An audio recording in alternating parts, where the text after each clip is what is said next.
The balance was zero. 72-year-old Susan stood in front of the ATM on a cold March morning. She pressed the balance inquiry button, stared at the screen, and pressed it again. The number did not change. $0. She had never touched that account in 30 years.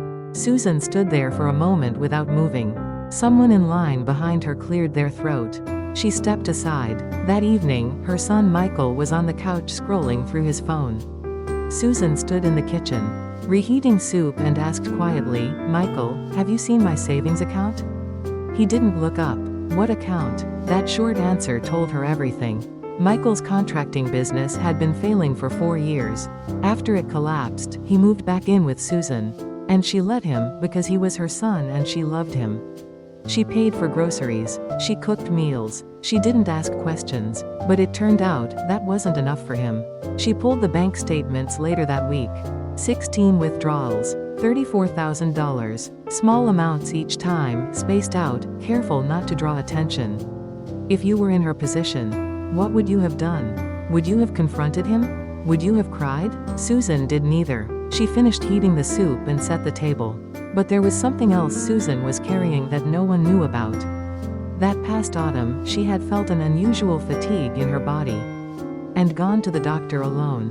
Her physician spoke in a calm and even voice. "It's stomach cancer. Stage 2. We need to schedule surgery." Susan didn't tell anyone that day either.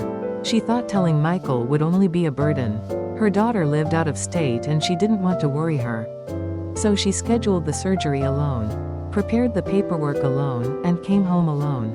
One evening Susan pulled a letter from the back of her desk drawer. It was addressed to her granddaughter Emily.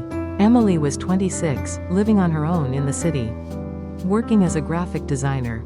She was the person Susan loved most in the world. Inside the letter, folded in half, was a small piece of paper.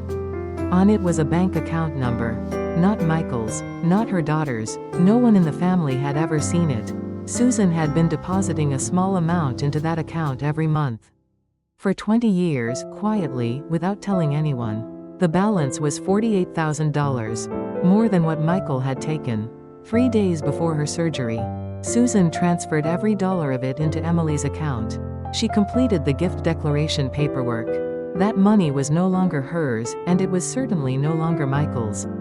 On the morning of the surgery, Susan sat alone in the hospital waiting area holding the consent form. She was about to sign when someone sat down beside her. It was Emily. She had received the letter and taken the earliest bus from the city. "Grandma, I'm here." Emily reached over and gently took Susan's hand. Susan didn't say a word. She just held on. The surgery went well. Michael found out about the surgery a week later, through a text from Emily. On the day Susan came home from the hospital, Michael showed up at the door. He looked like a man preparing an apology that was also an excuse. "Mom, why didn't you tell me? I'm going to pay every dollar back. I'm rebuilding things. I have a new project." Susan looked at him for a long moment. "I know." That was all. No anger, no tears, no accusations. Everything had already been settled. Through the hospital window, she had watched spring arriving. Now at home, slowly eating the yogurt Emily had brought, Susan felt something she hadn't felt in years.